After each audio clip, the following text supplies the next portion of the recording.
Virgin forced to marry the ruthless MAFIA boss. He was her first time. Now he can't stop obsessing over her. Part 2. Part 5. Family ties. Lucia woke to sunlight streaming through the floor-to-ceiling windows, and the unsettling realization that she was alone in bed. She sat up, the silk sheets pooling around her waist, and found a note on Dante's pillow written in sharp, angular handwriting. Had to handle something at the office. Marco will drive you to my mother's at noon. Don't be late. She hates tardiness more than she hates the Morettis. Day. Pierce, you look beautiful when you sleep. I almost didn't leave. Lucia's heart did a stupid little flip at that last line, which was ridiculous, because this was a business arrangement, and she absolutely was not developing real feelings for her dangerous, complicated, occasionally infuriating husband. Except she could still feel where his hands had been last night, could still taste his kiss, could still hear him calling her his equal, his partner. Get it together, she muttered to herself, climbing out of bed. You survived a room full of mobsters. You can survive meeting your mother-in-law. But as she stood under the scalding shower spray, she couldn't shake the nerves building in her stomach. Dante's mother, the matriarch of the Salvatore family. The woman who had raised the most dangerous man in New York. What kind of person did that make her? At 11:30, Lucia stood in front of her closet, which had mysteriously filled with even more designer clothes overnight, trying to decide what one wore to meet a crime lord's mother. Too formal seemed try-hard, too casual seemed disrespectful, too sexy seemed inappropriate. She finally settled on a cream-colored dress that hit just below the knee, elegant but not flashy, paired with simple gold jewelry and nude heels. Her hair was pulled back in a low bun, her makeup understated. She looked respectable, professional, like someone who could possibly be worthy of being a Salvatore. You clean up nice, Nico said from the doorway, making her jump. Does anyone in this family knock? Not really, no. He grinned, pushing off the door frame. Ready to meet Mama Salvatore? Is she terrifying? Absolutely. But she'll like you. How do you know? Because you stood up to Antonio Moretti last night. His grin widened. Word travels fast in this world.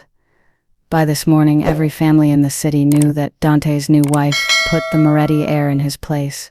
My mother loves that kind of thing. Lucia's stomach twisted. Great. No pressure. Oh, there's tons of pressure.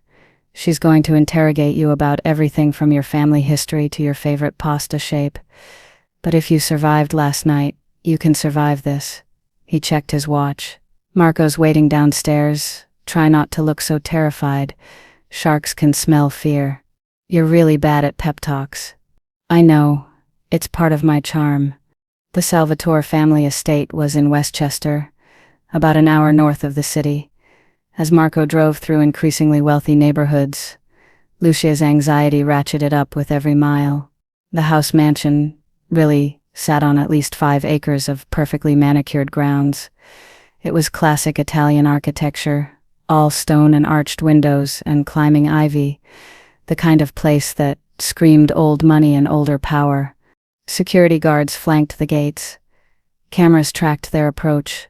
This wasn't just a family home. It was a fortress. Marco pulled up to the front entrance and came around to open her door.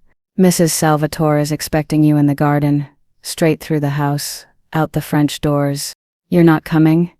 This is family business, ma'am. You'll be fine. He said it with more confidence than Lucia felt. The interior of the house was breathtaking. Marble floors, crystal chandeliers, artwork that probably belonged in museums. But Lucia didn't have time to admire it because a woman appeared at the top of the grand staircase. Dante's mother. She was in her early 60s, Lucia guessed, but could have passed for 50. Tall and elegant in a dove-gray dress, her dark hair swept up in a classic chignon, diamonds at her throat and ears. She had the same sharp cheekbones as Dante, the same assessing gaze. But where Dante's eyes were cold calculation, his mother's held warmth and something sharper, intelligence, perception, the ability to see right through any pretense. Lucia, she said, descending the stairs with perfect posture. Welcome, I'm Isabella Salvatore. She didn't offer her hand. Instead, she leaned in and kissed Lucia on both cheeks, European style, her perfume subtle and expensive. "It's an honor to meet you, Mrs. Salvatore," Lucia said. "Isabella, please. We're family now." Her smile was kind, but her eyes were still evaluating. "Come, we'll have tea in the garden. I find it's easier to get to know someone in natural light, much harder to hide in the sunshine." Oh God, Nico was right. This woman was terrifying. The garden was stunning, roses and lavender and perfectly trimmed hedges with a marble fountain at the center. A table had been set with fine china and what looked like an entire bakery's worth of Italian pastries. "Sit," Isabella said, gesturing to a chair. "You must be hungry." Men never remember to feed their wives properly in the first week of marriage, too distracted by other things. Lucia felt her face heat. Isabella's smile turned knowing. "Relax, child. I've been married. I know how these things work." She poured tea with practiced grace. "Now tell me about yourself, and don't give me the sanitized version. Dante probably told you to rehearse. I want the truth." Lucia's carefully prepared speech died in her throat. "I know what you mean. Of course you do. You're nervous. You're trying to be perfect. You're afraid that one wrong answer will make me reject you." Isabella set down the teapot and met Lucia's eyes directly. "But I already know the circumstances of your marriage. I know about your father's debt. I know Dante demanded you as payment. What I don't know is who you are when no one is watching. So tell me." The directness was disarming. Lucia had expected judgment, criticism, cold assessment. Not this felt like genuine curiosity. "I'm a chef," Lucia said quietly. "Or I was training to be one. I grew up in my family's restaurant, learning traditional recipes from my grandmother. I was supposed to take over someday, before," she trailed off. "Before your father gambled it away and my son collected his debt in an unconventional manner." "Yes. And you resent him for it." It wasn't a question. Lucia considered lying, then decided against it. This woman would see right through any attempt at deception. "I did. At first, I resented being treated like property, like something that could be traded to settle a debt." She met Isabella's gaze. "But Dante could have just taken the restaurant and destroyed my family. Instead, he offered a way out, a partnership, even if it wasn't one I would have chosen. And now, I don't know. It's complicated." Isabella's expression softened slightly. "Love usually is." "I didn't say anything about love. You didn't have to. I saw the way you looked when you said his name." She sipped her tea. "But we'll come back to that. First, I want to know what happened at the meeting last night. I heard you put Antonio Moretti in his place." Lucia groaned. "Does everyone know about that?" "Everyone who matters. The families talk. Child, especially when something interesting happens. And a new wife publicly defending her husband's honor. That's very interesting." Isabella leaned forward. "Tell me exactly what you said." So Lucia did. She recounted the entire exchange, watching Isabella's expression shift from interested to amused, to openly delighted. "You called him out on his lack of business acumen." Isabella laughed. A genuine warm sound. "Oh, I like you. The Morettis have needed someone to humble them for years. And Antonio is particularly insufferable. He's been trying to undermine Dante since they were teenagers. I probably made things worse. You made things better. You showed the other families that Dante didn't marry a doormat, that he married someone with spine, with intelligence, with the courage to speak up when necessary." Isabella reached across the table and squeezed Lucia's hand. "That's exactly what this family needs." The approval in her voice made Lucia's chest tight. "I don't understand this world," Lucia admitted. "The politics, the power plays, the constant danger. I'm just a chef from Bensonhurst." "You're more than that now. You're a Salvatore." Isabella's grip tightened slightly. "But being a Salvatore isn't about understanding everything immediately. It's about being strong enough to learn, brave enough to stand your ground, and smart enough to know when to fight and when to be strategic. From what I've seen, you have all three qualities." Dante said something similar. "My son is many things. Ruthless, calculating, sometimes too cold for his own good. But he's not a fool. If he sees strength in you, it's because it's there. Isabella released her hand and sat back. Now, let's discuss what you need to know about being part of this family. The next 2 hours, Isabella gave Lucia a crash course in Salvatore family history, politics, and expectations. She explained the alliances and feuds that stretched back generations, the unspoken rules that governed their world, the delicate balance of power that kept the 5 families from open warfare. She also told stories about Dante and Nico as children, about her own marriage to Dante's father who had died 10 years ago in circumstances Isabella glossed over, but Lucia suspected were violent, about the challenges of being a woman in a world run by dangerous men. The trick, Isabella said, refilling their teacups, is to never let them see you as less than, not because you're a woman, not because you're young, not because you didn't grow up in this life. You are Dante's wife. That means you are protected, respected, and feared. Use that power wisely. What if I make a mistake? Then you learn from it. But Lucia, Isabella's expression turned serious. You need to understand something about my son. Dante has built walls around himself since his father died. He doesn't let people in. He doesn't trust easily. He certainly doesn't love easily. Lucia's heart sank. I know. I'm not finished. He doesn't love easily, but when he does, it's absolute, complete. He would burn the world down for the people he cares about. Isabella held her gaze. I've seen the way he looks at you, like you're something precious. He's afraid of breaking. He's falling for you, Lucia. Maybe he doesn't realize it yet, but he is. We barely know each other. Knowledge and feeling are 2 different things. You can know someone for years and never truly see them, or you can meet someone and recognize something essential in them immediately. Isabella smiled. My husband and I had an arranged marriage too. I hated him at first. Thought he was arrogant and cold and impossible. But somewhere between the fights and the forced proximity and the moments when his mask slipped, I fell in love with him, and he with me. How did you know? When the thought of losing him terrified me more than anything else in the world. When his happiness mattered as much as my own. When I stopped asking myself if I could survive this life and started asking myself if I could survive it without him. The words hit Lucia like a physical blow because she'd been thinking exactly that. Last night, waking up in Dante's arms, she'd thought I could get used to this. I could build a life here. And that was terrifying. I see I've given you something to think about, Isabella said, not unkindly. Good. Complacency is dangerous in this world. Keep questioning, keep evaluating, keep being honest with yourself about what you want. What if what I want is impossible? Nothing is impossible. Difficult. Yes. Dangerous. Absolutely. But impossible. Isabella's smile turned sly. Child, you married into the Salvatore family. We don't believe in impossible. By the time Marco drove Lucia back to the city, her head was spinning with information and her heart was tangled up in emotions she wasn't ready to examine too closely.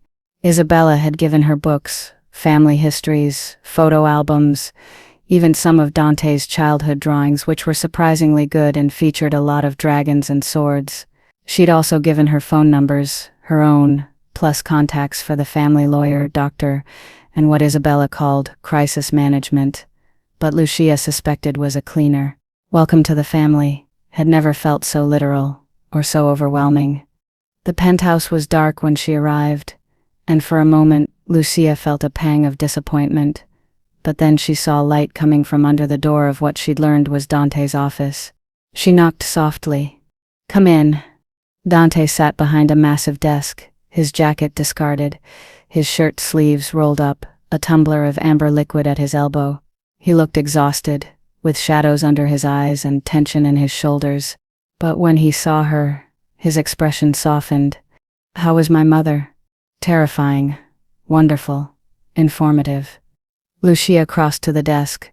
She likes me, I think. She called me an hour ago to tell me that if I did anything to mess this up, she'd disown me.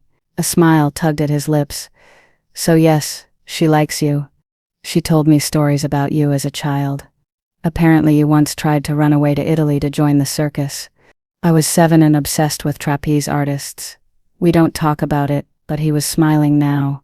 a real smile that made him look younger, less burdened. Lucia rounded the desk and perched on the edge, close enough to touch. She also told me that you're falling for me. The smile disappeared. Dante's expression shuddered, his walls going back up so fast it was almost visible. My mother is a romantic. She sees what she wants to see. Is she wrong?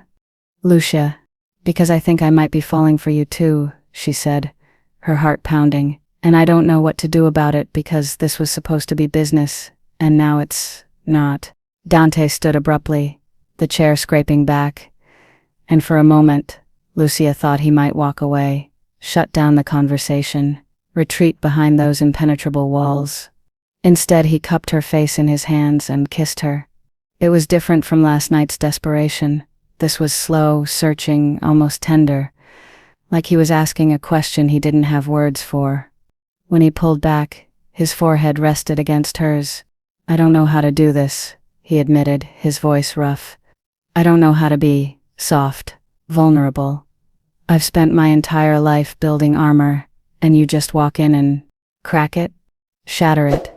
His thumbs stroked her cheekbones. You terrify me, Lucia Romano Salvatore, because I've never wanted to protect something as much as I want to protect you.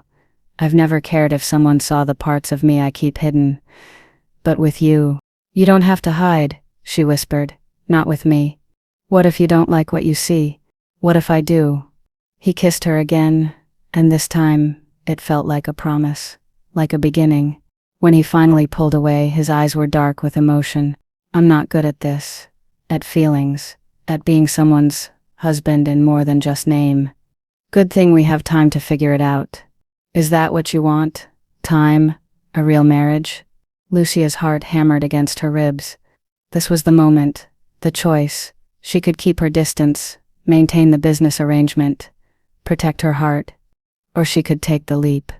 Yes, she said, that's what I want. Something fierce and possessive flared in Dante's eyes.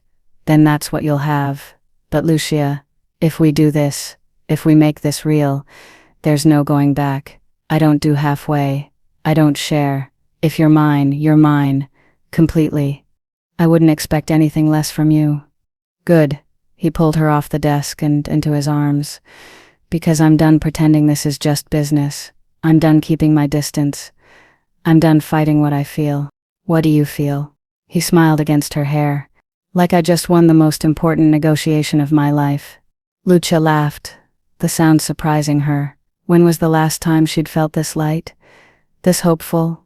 Come on, Dante said, taking her hand. I've been buried in paperwork all day. I'd much rather be buried in you. Smooth. I have my moments. He led her from the office, and as they passed through the darkened penthouse toward their bedroom, Lucia caught her reflection in one of the windows. She looked happy. When had that happened? What are you thinking?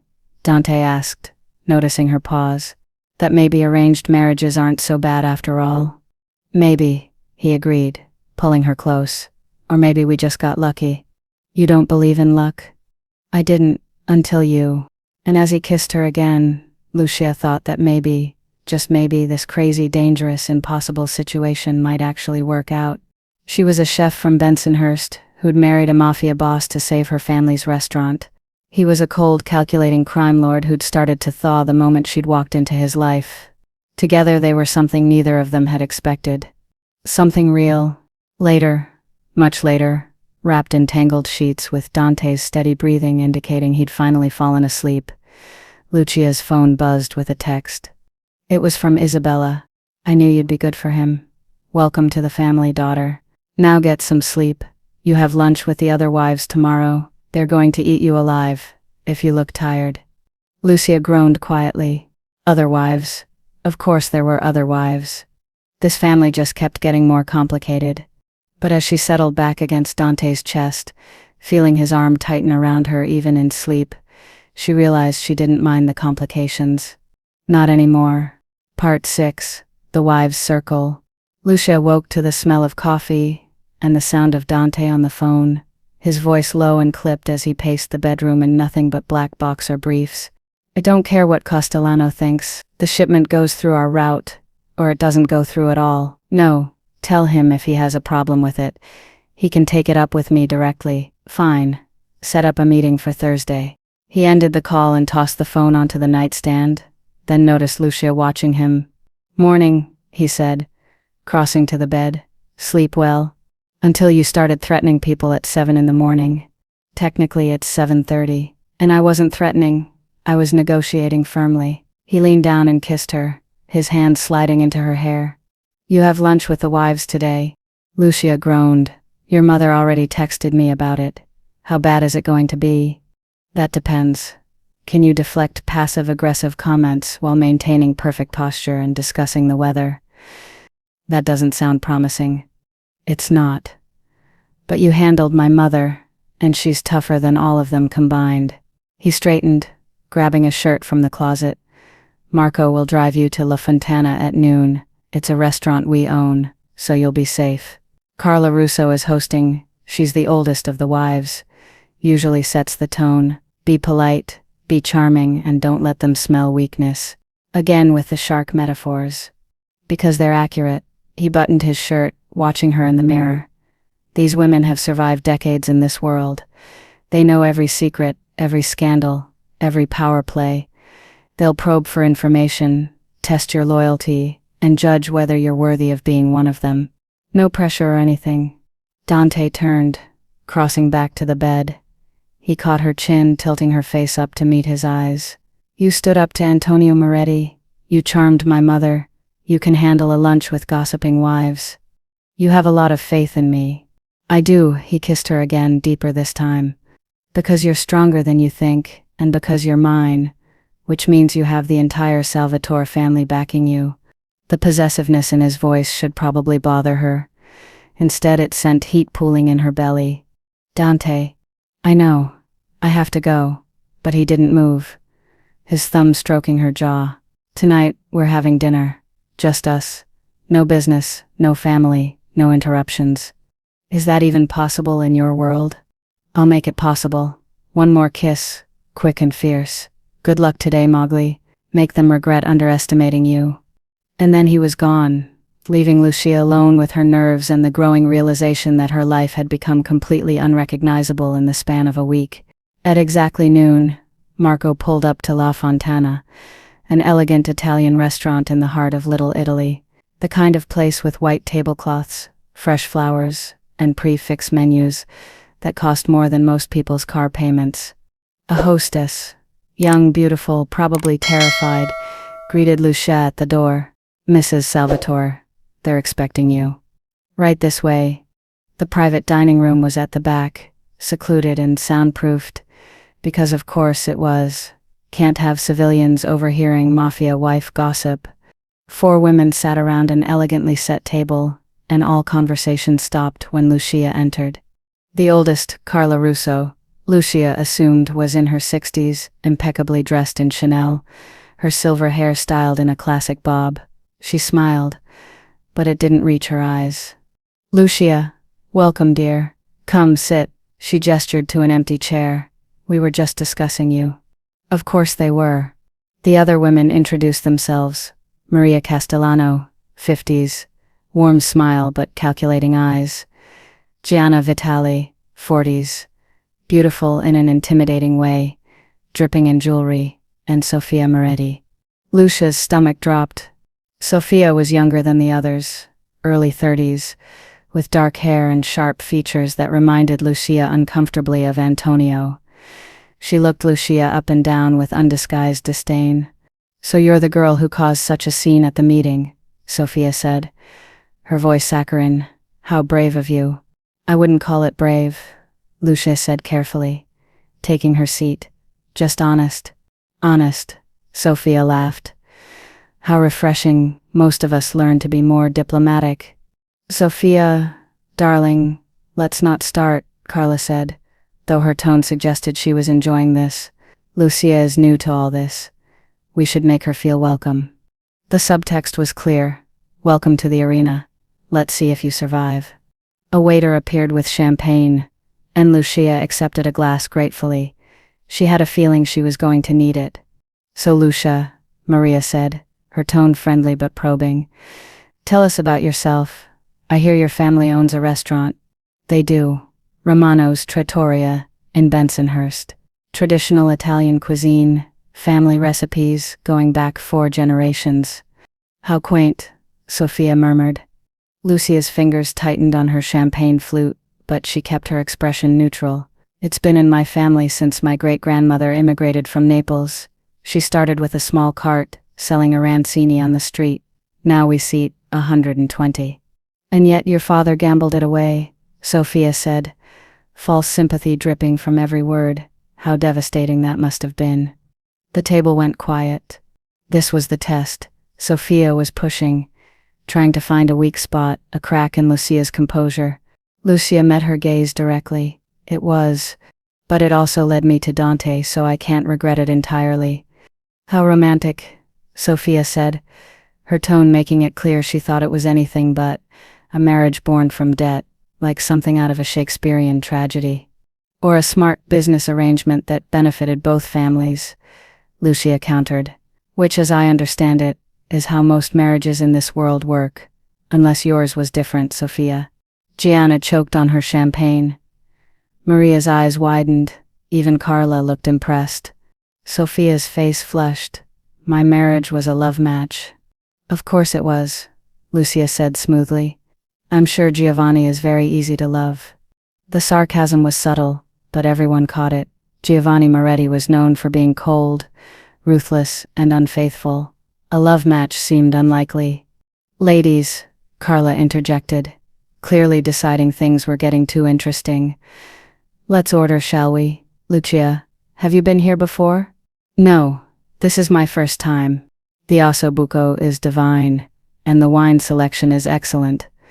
Though of course we own the vineyard, so it should be. She smiled at Lucia.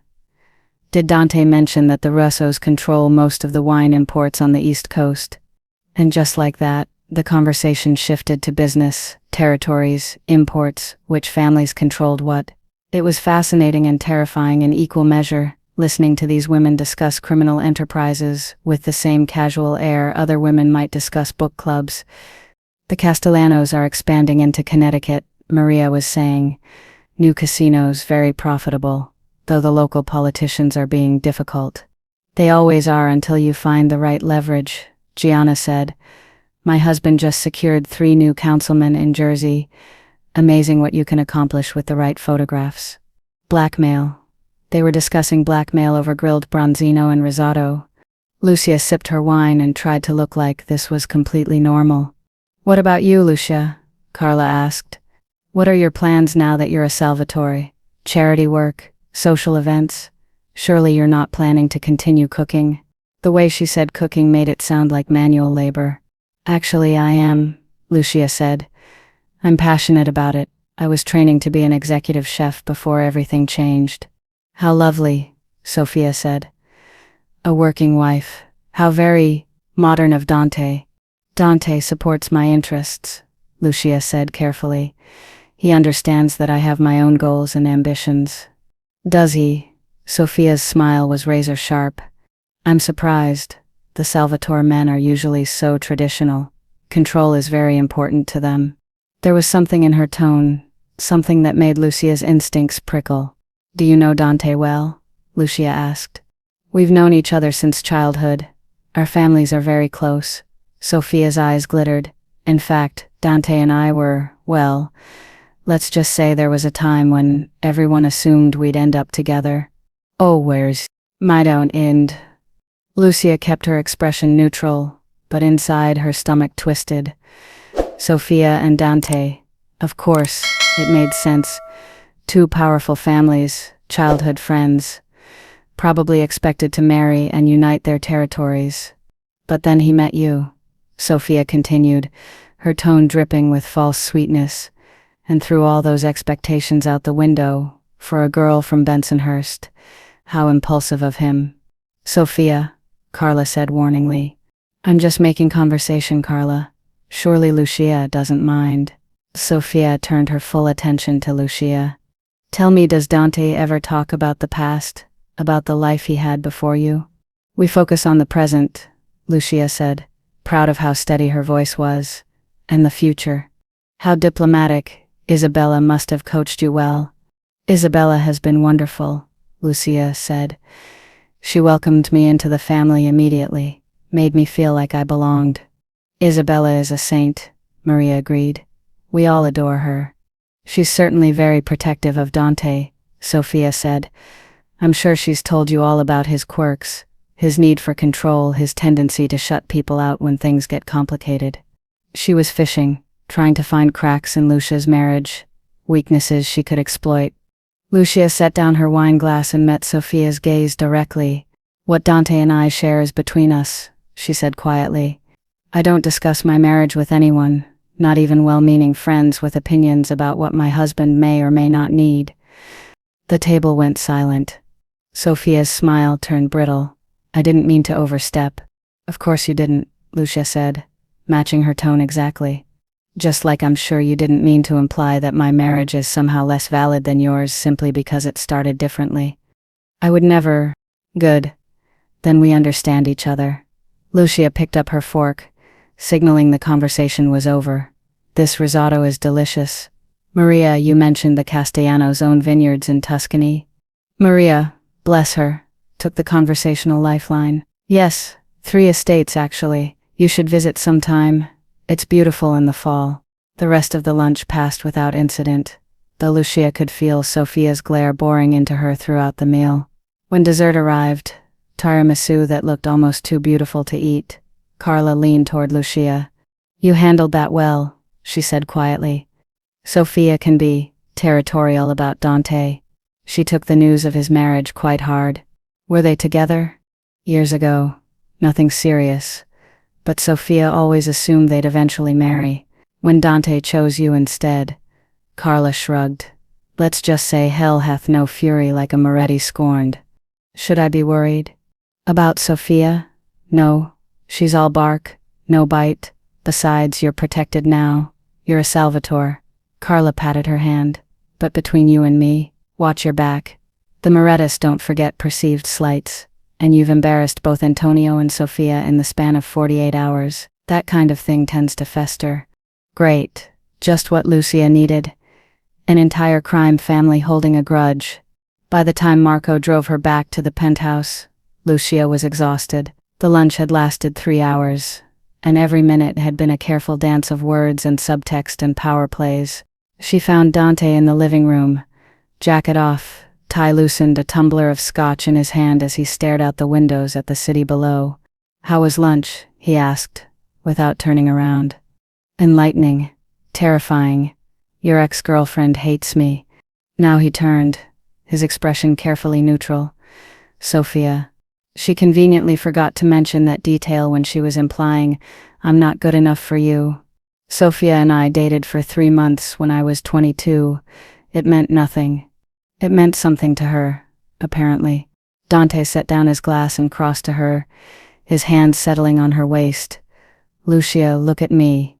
She did, and found his eyes dark with something fierce. Whatever Sophia thinks or wants or assumes is irrelevant. I married you. I chose you. And if she has a problem with that, she can take it up with me directly. She's a Moretti. Doesn't that complicate things? The Morettis complicate everything. It's what they do. He pulled her closer. But Sophia doesn't matter. None of them matter. The only person whose opinion I care about is standing right in front of me. Lucia's breath caught. Dante. I meant what I said last night. This is real. You're not just some business arrangement I'm tolerating. He paused, seeming to struggle for words. You're the first person in years who's made me want something beyond power and control. You make me want to be better, softer, human. You are human. Most people would debate that. His thumb traced her cheekbone. But with you, I feel it. I feel everything, and it's terrifying and exhilarating, and I don't know what to do with it. Lucia reached up, cupping his face in her hands. You don't have to know. We'll figure it out together. Together, he repeated, like the word was foreign.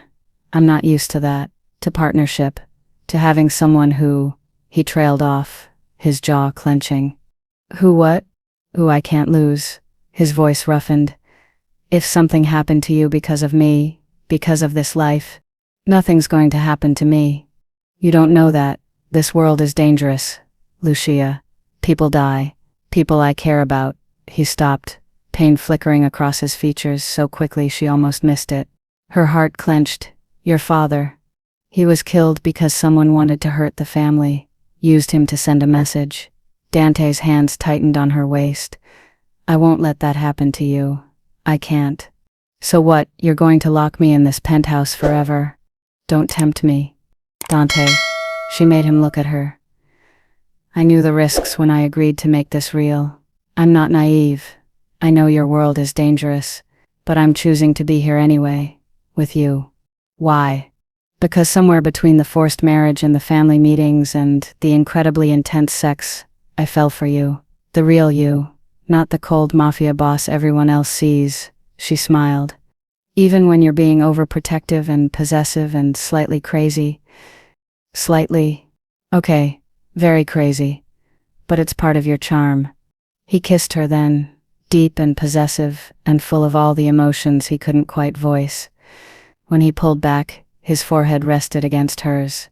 I promised you dinner, just us. You did. Go change into something comfortable. I'm cooking.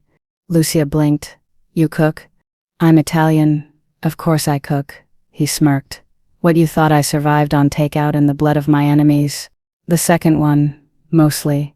His laugh was low and warm. Go before I change my mind and order in so I can keep you naked in bed for the rest of the night. You say that like it's a threat. Mowgli, he growled, the warning clear in his voice. Lucia went, grinning. 20 minutes later she emerged in leggings and an oversized sweater to find Dante in the kitchen, sleeves rolled up, confidently chopping vegetables with the skill of someone who actually knew what they were doing. You weren't kidding, she said, hopping onto the counter. You actually cook. My mother insisted all her sons learn, said it was important to be self-sufficient. He glanced at her, though she also said it was good husband training. Smart woman. Terrifying woman. But yes, also smart. He slid chopped tomatoes into a pan where garlic was already sizzling in olive oil. I'm making my father's recipe. Pasta alla matriciana. He used to make it every Sunday. There was something vulnerable in his voice when he mentioned his father, a crack in the armor. Tell me about him, Lucia said quietly. Dante was silent for a moment, stirring the sauce. Then he was everything a Salvatore should be. Strong, ruthless when necessary, but fair. He believed in honor, in the old ways. He taught me that power without control is useless, that fear is a tool but respect is a foundation. You loved him. I idolized him. Dante's jaw clenched, which made watching him die that much worse. Dante. He was shot in front of me. I was 17. We were leaving a restaurant, and someone opened fire from a car. 3 bullets. He pushed me out of the way, took the shots meant for me, his hands stilled on the spoon. He died in my arms telling me to be strong, to lead the family, to never show weakness. Lucia's throat tightened. I'm so sorry. I spent the next 10 years building walls, making sure no one could ever hurt me like that again, making sure I was strong enough, ruthless enough, that no one would dare. He finally looked at her, and the pain in his eyes made her chest ache. And then you walked into my life, and shattered every single wall I'd built. She slid off the counter and wrapped her arms around him from behind, pressing her cheek against his back. Maybe that's not such a bad thing, she whispered. His hands covered hers. Maybe not. They stood like that for a long moment, the sauce simmering on the stove, the city lights glittering beyond the windows. Then Dante gently disentangled himself and returned to cooking, and Lucia watched him move through the kitchen with practiced ease, and thought about how strange and wonderful it was to see this side of him. The man, not the monster. The person beneath the power. When the pasta was ready, they ate at the kitchen island instead of the formal dining room, trading bites and stories and comfortable silence. This is incredible, Lucia said around a mouthful of pasta. Seriously, if the whole crime lord thing doesn't work out, you could be a chef. I'll keep that in mind for my retirement. He twirled more pasta onto his fork. Though I have a feeling the Mafia doesn't have a great retirement program. What, No, 401k. More like a coffin. Dark, but accurate. He reached across and tucked a strand of hair behind her ear. But maybe with you, I can imagine something different. Something that doesn't end in violence. Like what? I don't know yet, but I want to find out. His eyes held hers. With you. Lucia's heart did that stupid fluttering thing again. You know, for someone who claims not to be good with feelings, you're doing pretty well. Don't tell anyone. I have a reputation to maintain. Your secret's safe with me. After dinner, they moved to the couch, and Dante pulled her into his lap, his arms wrapped around her waist, her head tucked under his chin. Thank you, he said quietly. For what? For giving us, a real chance. For not running when you saw how complicated my life is. For being brave enough to stay. Thank you for being worth staying for. He kissed the top of her head, and they sat there as the city sparkled below them. And for the first time since this whole insane arrangement began, Lucia felt completely at peace. She was exactly where she was supposed to be, with exactly who she was supposed to be with. Even if he was a dangerously powerful crime lord, with too many enemies and a tendency toward extreme possessiveness. Nobody's perfect. Part 7. Dangerous Games. Lucia woke to an empty bed and the distant sound of raised voices.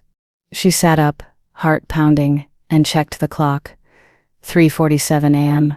The voices were coming from downstairs, Dante's sharp and furious, and another voice she didn't recognize.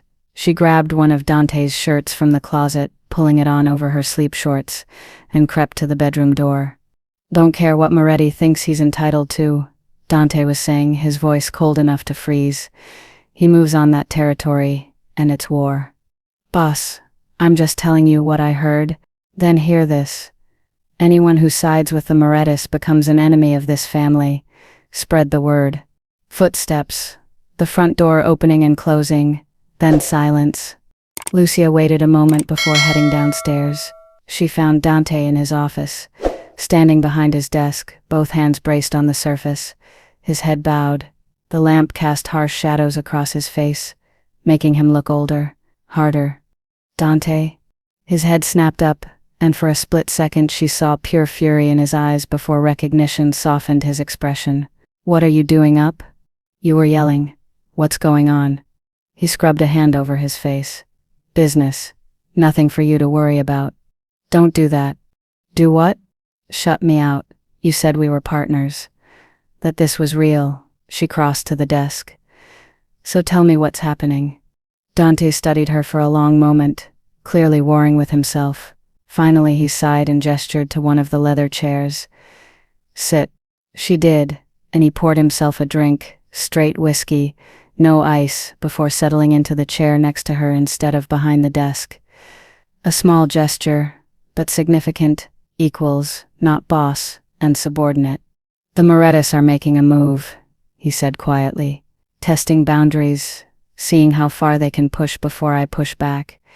Giovanni's been talking to some of my lower-level guys, trying to flip them, offering more money, better territories. Can he do that? He can try. Whether he succeeds depends on loyalty, which is complicated in this world. Dante took a long drink. Most of my men are solid. They've been with the family for years, some for generations. But everyone has a price, and Giovanni's good at finding it. What happens if someone flips? I make an example of them.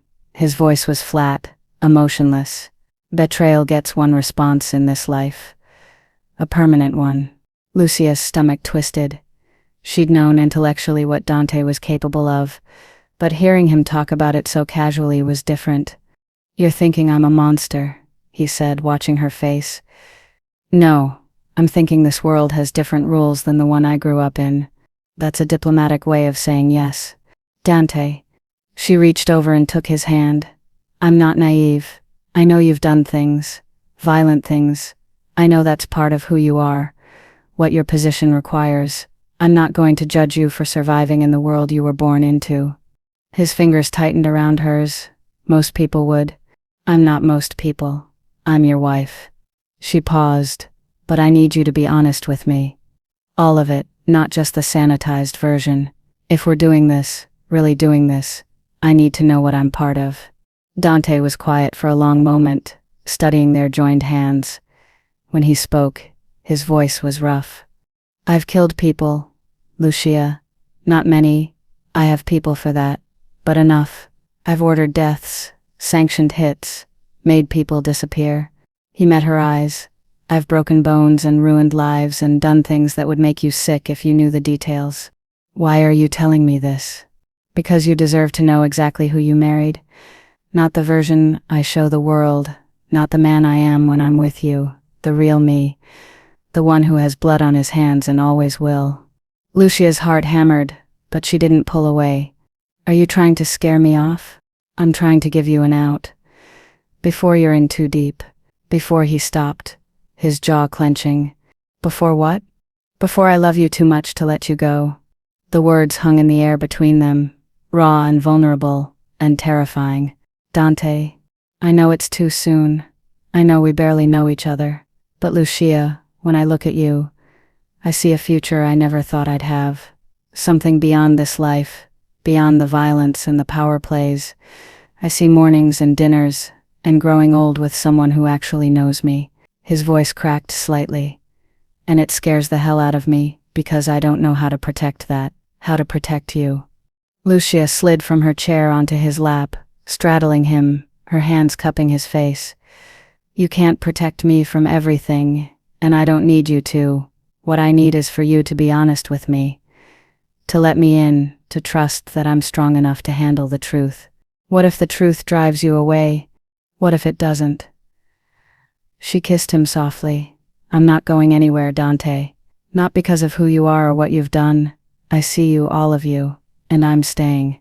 He kissed her back with something like desperation, his arms wrapping around her, holding her like she might disappear if he let go. When they finally broke apart, both breathing hard, Dante rested his forehead against hers.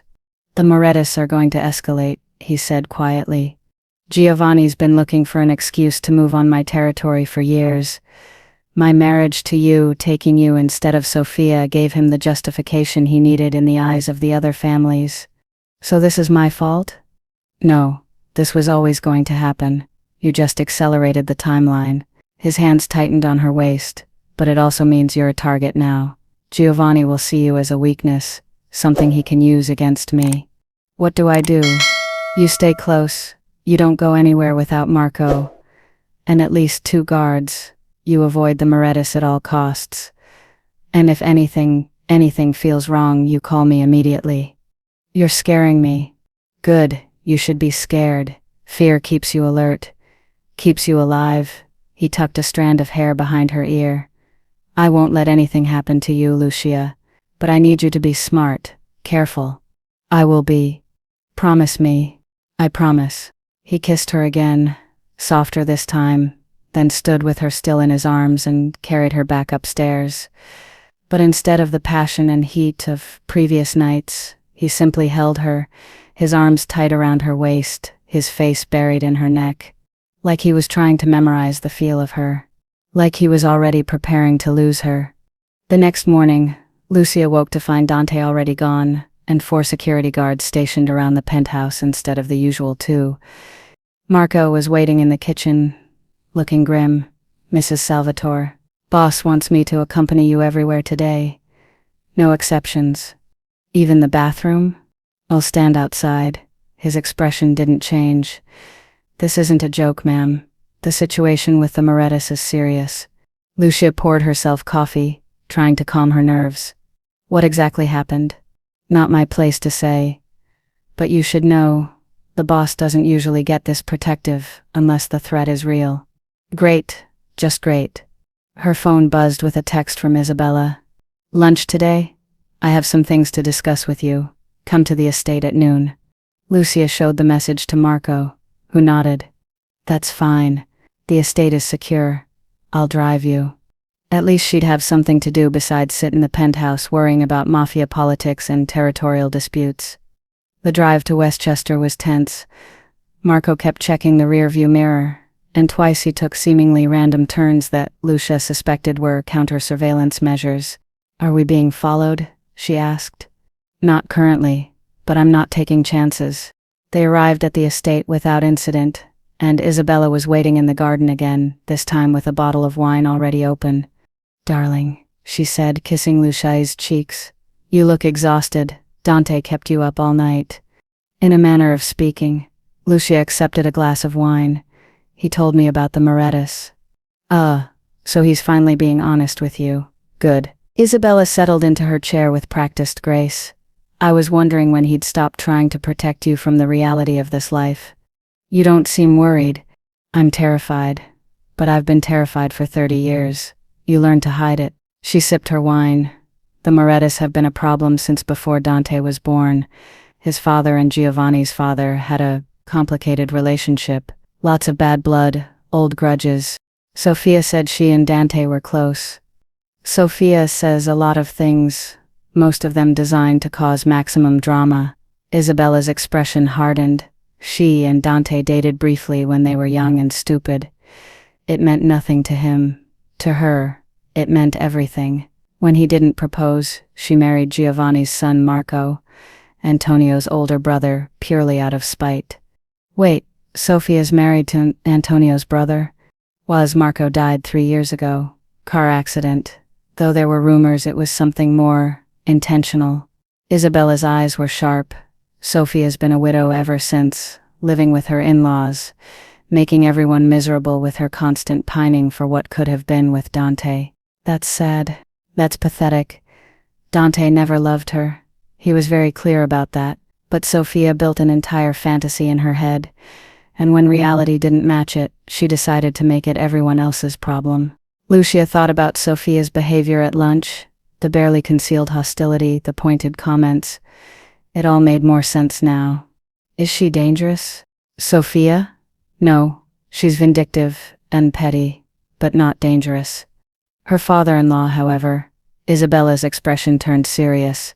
Giovanni Moretti is very dangerous. He sees Dante as a threat, young, ambitious, more popular with the families than Giovanni ever was. He's been waiting for an opportunity to diminish Dante's power, and your marriage gave him one. Because Dante chose me over an alliance with the Morettas. Exactly. In Giovanni's mind, Dante insulted his family twice, first by rejecting Sophia, then by marrying a nobody to settle a debt, instead of making a strategic match. She reached over and squeezed Lucia's hand. "None of this is your fault, you understand. This was always going to happen. You're just the excuse Giovanni needed. That doesn't make me feel better. It's not meant to. It's meant to make you understand the stakes." Isabella's grip tightened. "You are Dante's weakness now. The one thing in this world he cares about more than power or territory or the family business. Giovanni will exploit that if he can." "How?" "I don't know yet, but I know my son, and I know the way he looks at you. He's in love with you, Lucia. Maybe he hasn't said it in so many words, but it's written all over him every time you're in the room." Lucia's breath caught. "He said something like that last night." "Good. He should be honest about his feelings. God knows his father and I wasted too much time dancing around the truth." Isabella released her hand and sat back. "But loving someone in this world comes with risks. You become a target, a potential casualty in someone else's war." "You sound like you're trying to scare me." "I'm trying to prepare you. There's a difference." Isabella's eyes softened. "I like you, Lucia. You're good for Dante. You soften his edges. Make him remember he's human. But I also need you to understand what you're up against. This isn't a fairy tale. There's no guaranteed happy ending." "I know. Do you? Because it's easy to get caught up in the romance of it all. The powerful man, the grand gestures, the passionate declarations. But this life will test you in ways you can't imagine. It will demand sacrifices, compromises, moral flexibility you never thought you'd need." Lucia met her gaze directly. "I'm stronger than I look." "I know you are, but strength isn't always enough." Isabella paused. "My husband was the strongest man I knew. It didn't stop him from dying in front of our son." The pain in her voice was raw, even after all these years. "I'm sorry," Lucia said quietly.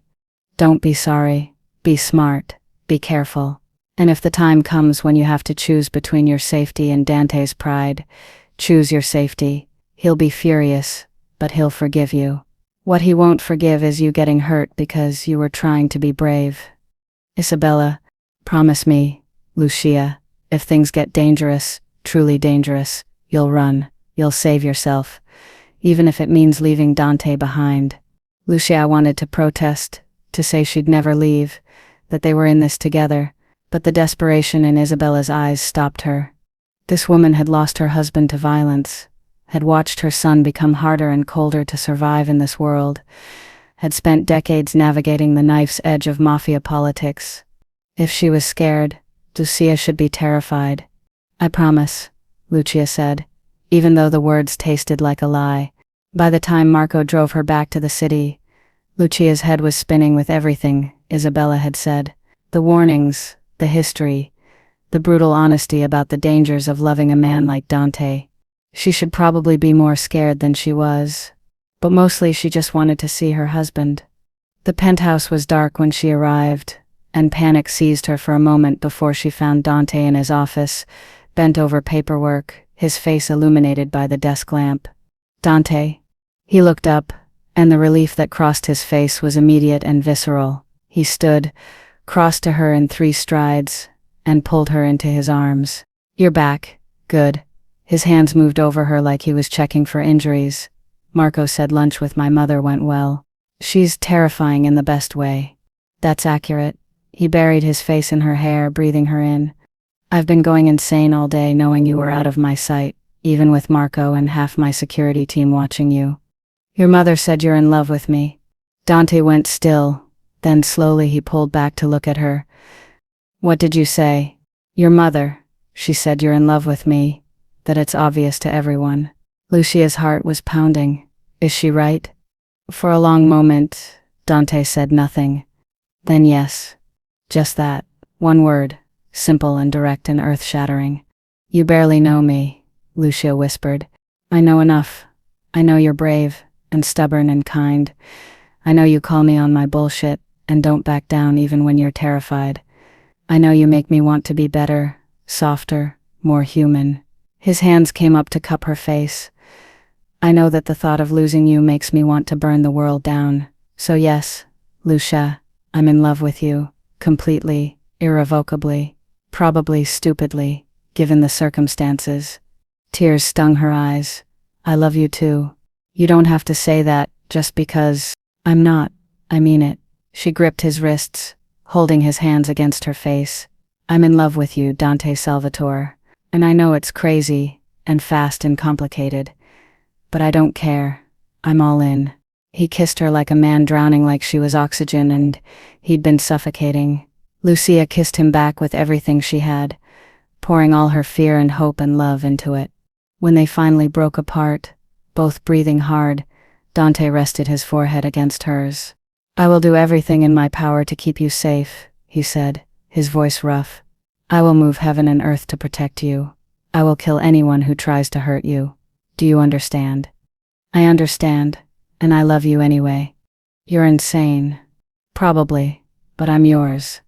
Mine, he agreed. Possessive and fierce. Always.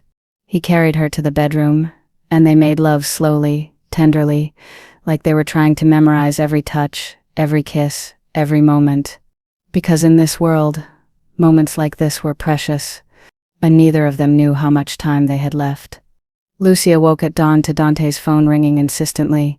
He grabbed it with a curse, his voice still rough with sleep. What? She couldn't hear the other side of the conversation, but she watched Dante's expression shift from annoyed to alert to furious in the span of seconds. When? A pause. How many? Another pause. I'm on my way. He ended the call and was out of bed immediately, pulling on clothes with sharp, efficient movements. What happened? Lucia asked, sitting up. One of my warehouses was hit, 3 men dead, $500,000 in merchandise gone. His voice was cold, controlled fury. It was the Morettas. They left their calling card. Dante, stay here. Don't leave the penthouse for any reason. I'm doubling your security. He grabbed his gun from the nightstand, checking the clip with practiced ease. This is it, Lucia. This is war. And then he was gone, leaving Lucia alone in the too-big bed, her heart pounding with fear. Because she'd just gotten everything she wanted. And now it was all about to go up in flames. Part 8. Blood and Fire. The hours after Dante left crawled by like days. Lucia paced the penthouse, her phone clutched in her hand, jumping at every sound. 6 security guards were now stationed throughout the apartment. 2 at the elevator, 2 in the hallway, 2 rotating shifts inside. She should have felt safe. She felt trapped. By noon, she'd called Dante 4 times. He'd answered once, his voice clipped and distant. "I'm handling it. Stay inside. I'll call you when I can." Then nothing. Marco appeared around 1 o'clock with food she couldn't eat and updates she didn't want to hear. The warehouse attack had been brutal. 3 of Dante's men executed. The building torched. The Morettas had left their mark, literally a message spray-painted on the warehouse wall in Italian. "This is just the beginning." "What happens now?" Lucia asked, her voice steadier than she felt. Marco's expression was grim. "War. Real war. The boss is meeting with the other families tonight, trying to get them to take sides or at least stay neutral. But the Morettas," he shook his head. "They've been planning this. They're ready." "And Dante?" "He's always ready." But there was something in Marco's voice, worry, maybe even fear. "But this is different. This is personal. Giovanni's not just attacking territory. He's attacking the boss's pride, his reputation, his..." He stopped abruptly. "His what?" "You, Mrs. Salvatore. He's attacking you, even if indirectly. Every move Giovanni makes is designed to show that Dante's weak, that his marriage made him vulnerable." Marco met her eyes. "The boss is going to respond. Hard, and it's going to get bloody." Lucia's stomach twisted. "How bloody?" "Bodies in the East River, bloody." Night fell, and still no word from Dante. Lucia tried to distract herself, reading, watching television, even attempting to cook in the enormous kitchen. Nothing worked. Her mind kept circling back to the same terrifying possibilities. What if Dante was hurt? What if the Morettas had ambushed him? What if she never saw him again? At 11 o'clock, her phone finally rang. Not Dante, Nico. "Lucia, don't panic," he said immediately, which of course made her panic. "What happened? Where's Dante?" "He's fine. He's at the meeting with the families. But there's been a development." "What kind of development?" Nico was quiet for a moment. The Morettas made a formal challenge. They're demanding territory redistribution. Specifically, they want Brooklyn and parts of Manhattan, Dante's holdings. Can they do that? They can demand it. Whether the other families side with them is another matter. He paused. "But Lucia, there's something else." Sophia showed up at the meeting. Lucia's blood ran cold. "Why?" "She's claiming that Dante's marriage to you violated some archaic family agreement between the Salvatores and the Morettas. That he was promised to her, that your marriage is illegitimate. That's insane. It's also bullshit, but it's giving Giovanni ammunition. He's arguing that Dante acted dishonorably, that he broke tradition, that he put personal desire over family alliance." Nico's voice turned hard. "It's a play for sympathy from the old guard, the families that still value the traditional ways." "What does Dante say?" "That there was never any formal agreement, that Sophia's lying through her teeth, and that Giovanni can take his demands and shove them where the sun doesn't shine, but more diplomatically, barely." Despite everything, Lucia almost smiled. "That sounds like him." "Yeah, well, diplomacy's wearing thin. The Castellanos and the Russos are staying neutral for now. The Vitellas are leaning toward Dante. They owe him some favors. But it's a powder keg, Lucia. One wrong move, and this whole city goes up in flames." "When is he coming home?" "I don't know. These meetings can go all night." Nico hesitated. "But Lucia, be ready for anything. If this goes south, if the families can't broker a peace." "I know. War. Yeah, war." After Nico hung up, Lucia stood at the floor-to-ceiling windows, staring out at the glittering city, and tried not to think about everything that could go wrong. Dante finally came through the door at 3 in the morning. Lucia had dozed off on the couch, but she woke immediately at the sound of his footsteps. He looked exhausted, his tie gone, his shirt wrinkled, shadows under his eyes that hadn't been there that morning. But he was alive, whole seer. She launched herself at him, and he caught her automatically, his arms coming around her in a grip that bordered on painful. "I'm okay," he murmured against her hair. "I'm okay, Mowgli. I'm sorry I didn't call." "I don't care. You're here. You're safe." She pulled back just enough to look at his face. "What happened?" Dante exhaled heavily and guided her back to the couch, pulling her into his lap. "The families are divided. Castellano and Russo are staying neutral. They don't want to get involved in what they're calling a personal dispute. The Vitellas sided with me. So it's 2 against 1, with 2 abstaining. That's good, isn't it? It's not bad, but it also means Giovanni doesn't have to back down. He can keep pushing, keep escalating, and as long as he's not violating territory agreements with the neutral families, there's no collective response. What about Sophia's claims? Dante's jaw clenched. Dismissed by everyone except Giovanni, who conveniently remembered this supposed agreement that never existed. Castellano called her out on it. He was present at every major family negotiation for the past 40 years, and there was never any discussion of a marriage contract between the Salvatores and the Morettis. So she just lied in front of everyone? She's desperate or delusional, possibly both. His hand stroked her back absently. But the damage is done.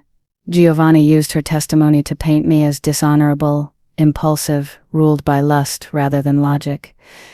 Lucia stiffened. That's exactly what he wants people to think.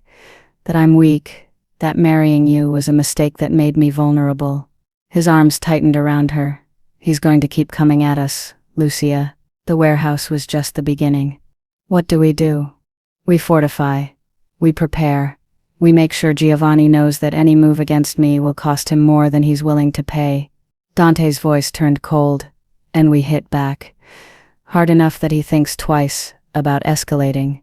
Dante, your mother said. I know what my mother said. She thinks I should de-escalate, make peace, avoid bloodshed. His laugh was bitter. But she doesn't understand Giovanni like I do.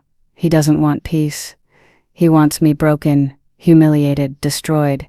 And he'll use you to do it if he can. Then we don't let him. Dante pulled back to look at her, his eyes dark and searching. I need you to go to the estate, tomorrow.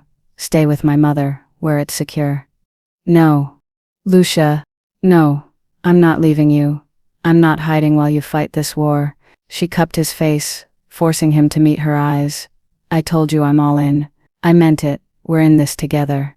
If something happens to you, then we make sure nothing happens to me. But I'm not running, Dante. I'm your wife, your partner. I stay. He stared at her for a long moment, emotions warring across his face. Then he kissed her, hard and desperate, and almost bruising. You're going to be the death of me, he muttered against her lips. Hopefully not literally. Not funny. A little funny. He kissed her again, and this time it was slower, deeper, tinged with something that felt like goodbye even though he was right here. When they finally made it to bed, Dante made love to her with an intensity that stole her breath, like he was trying to memorize every inch of her skin, every sound she made, every way she responded to his touch. Like he was afraid this might be the last time. Afterward, she lay in his arms, listening to his heartbeat, and tried not to think about all the ways this could end badly. I love you, Dante said quietly into the darkness. I need you to know that, whatever happens, however this ends, I love you more than I've ever loved anything. Lucia's throat tightened. Don't talk like that, like you're saying goodbye. I'm not. I'm just being honest. His hand found hers under the sheets, their fingers intertwining. My father used to say that in this life, you never know which morning will be your last. So you make sure the people you love know it, just in case. Dante, I love you, Lucia Romano Salvatore, and I will do everything in my power to keep you safe and give us the future we deserve. He brought her hand to his lips, kissing her knuckles. But if something happens to me, nothing's going to happen to you. If it does, I need you to promise me something. What? That you'll let Nico take care of you, that you'll listen to my mother, that you'll take the money I've set aside in your name and you'll run far away from this city, this life, this world. His voice cracked slightly. That you'll survive, even if I don't. Tears spilled down Lucia's cheeks. I can't promise that. You have to. I won't, because you're going to survive. We both are. And we're going to have that future you talked about, mornings and dinners and growing old together. She rolled over to face him, her hand on his chest. I didn't fall in love with you just to lose you. So you're going to fight, and you're going to win, and we're going to make it through this, together. Dante's eyes were suspiciously bright. You're too good for this world. Then it's a good thing I have you to protect me from it. He pulled her close, and they lay there in the darkness, holding each other like lifelines, neither one willing to voice the fear that tomorrow might tear them apart. Morning came too soon. Lucia woke to find Dante already dressed, strapping on a shoulder holster with practiced efficiency. The sight of the gun, matte black and deadly, made her stomach turn. You're leaving, she said, sitting up. Meeting with my captains. We're planning our response to the warehouse attack. He crossed to the bed, leaning down to kiss her forehead. Marco and the guards stay with you. Don't leave the penthouse. Don't open the door for anyone except Nico or my mother. How long will you be gone? Most of the day, maybe longer. His hand cupped her cheek. I'll call you every hour.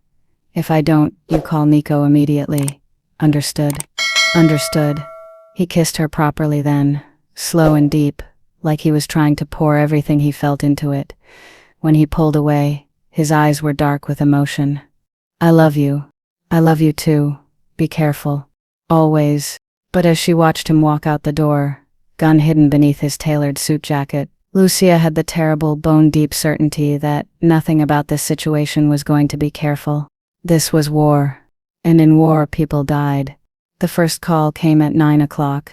I'm fine, Dante said, his voice clipped. Meeting's going well. How are you? Climbing the walls, but fine. Good. I'll call you at 10. He did, and at 11, and at noon. By 1 o'clock, Lucia was pacing the penthouse like a caged animal, and Marco was watching her with poorly concealed concern. Mrs. Salvatore, you need to eat something. I'm not hungry. The boss won't be happy if you make yourself sick. The boss isn't here to have an opinion about it. Marco's expression softened. He's going to be fine. I've worked for Dante Salvatore for 8 years. I've never seen him lose. Not once. There's a first time for everything.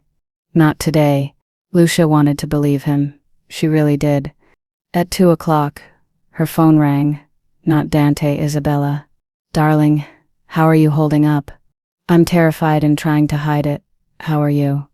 The same, but I've had 30 years of practice. Isabella's voice was warm but worried. I'm calling because I just heard from Castellano. The Morettis hit another one of Dante's businesses, a club in the meatpacking district. No casualties this time, but significant property damage. Lucia's blood ran cold. Does Dante know? He's on his way there now. But Lucia, there's something else. Sophia called me. What did she want? To gloat, mostly. But she also let slip something interesting. Giovanni's planning something big. She didn't say what, but she was too pleased with herself for it to be nothing. Isabella paused. I think they're setting a trap. For Dante? For both of you. Before Lucia could respond, the lights went out.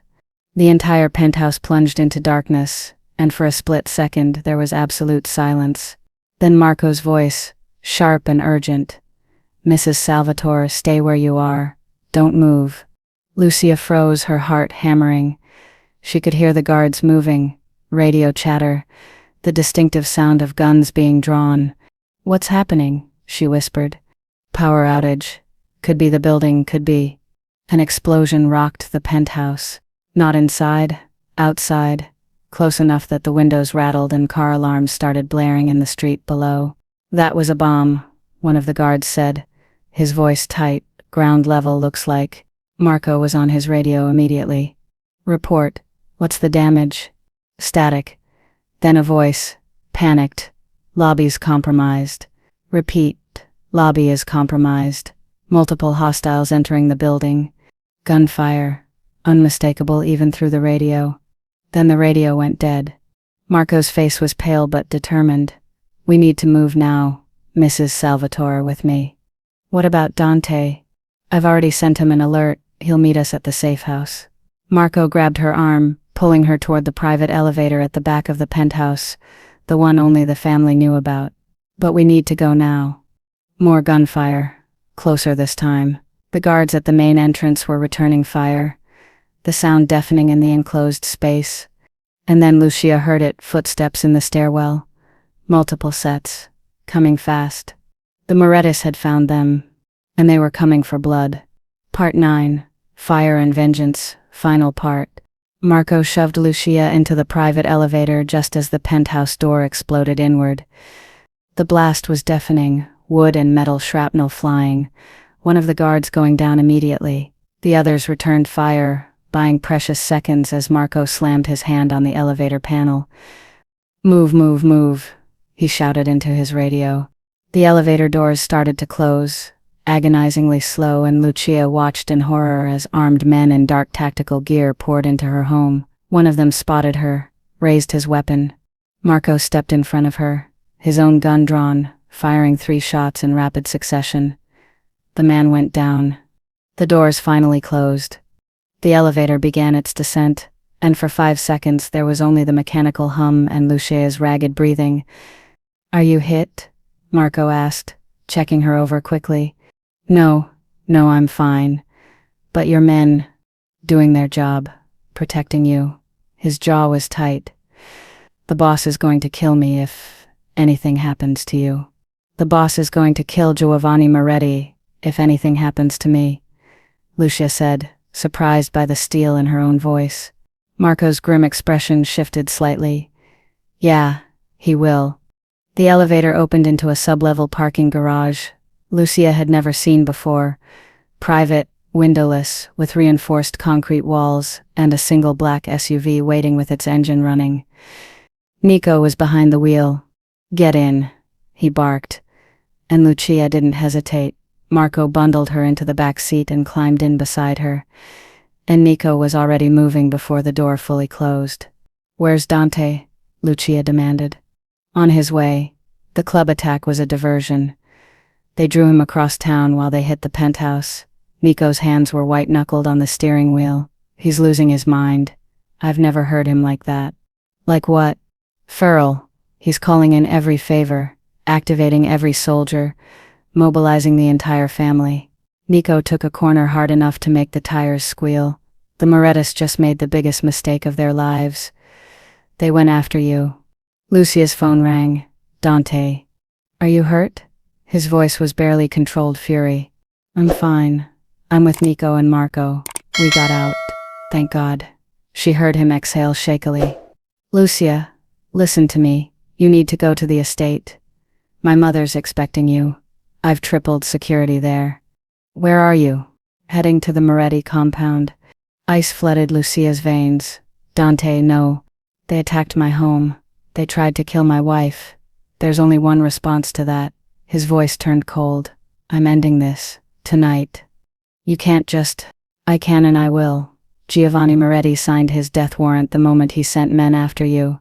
A pause. "I love you. Stay with my mother. I'll come for you when this is over."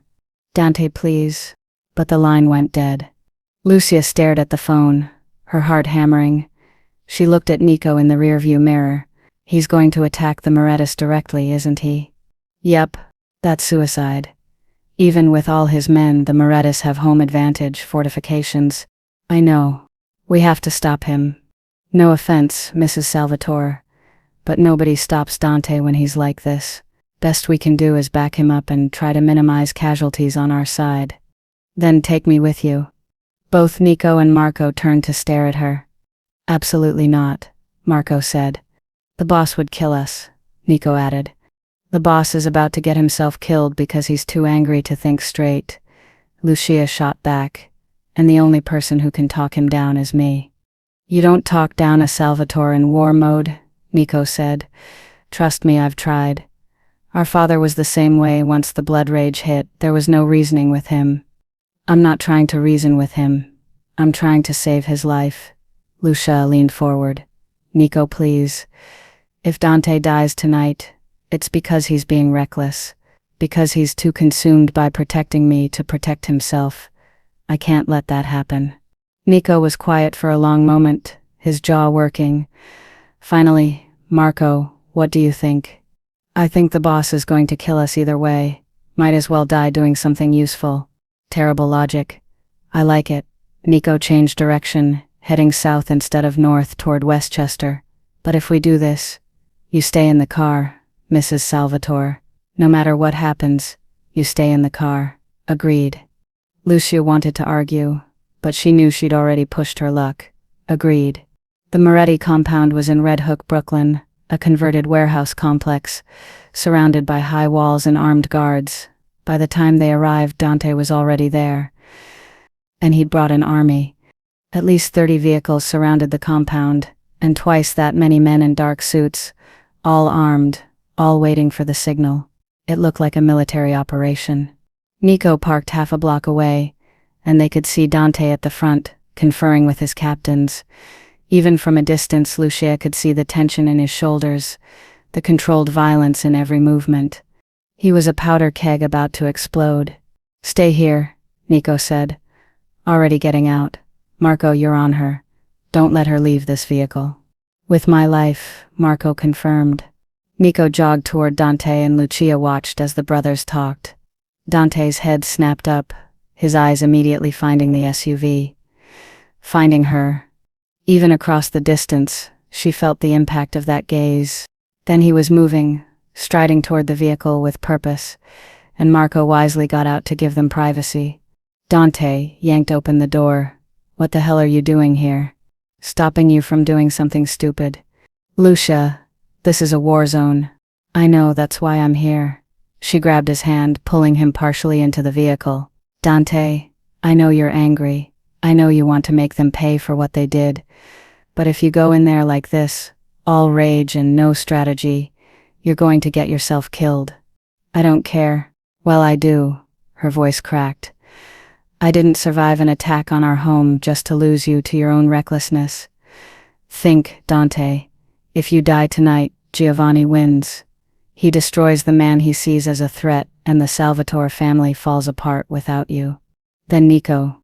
Nico's not ready, and you know it. You're the head of this family. You hold it together. And if you throw your life away on a suicide mission, everything your father built, everything you've worked for, it all falls apart. Dante's jaw clenched. They tried to kill you. And they failed. I'm here. I'm alive. But I won't be able to live with myself if you die because you were too consumed with revenge to be smart about this. What do you want me to do? Walk away? Pretend they didn't declare war? No. I want you to win. Decisively. But I want you alive when you do it. She cupped his face, forcing him to look at her. Please. I'm begging you. Don't go in there like this. For a long moment, Dante said nothing. Then slowly some of the manic energy drained from him. You're right, he said quietly. I'm too angry, too emotional. I'm not thinking clearly. So take a breath, regroup, come up with an actual plan instead of just storming the gates. Dante closed his eyes, and she watched him forcibly rein himself in, dragging his control back into place. When he opened his eyes again, they were clearer, focused.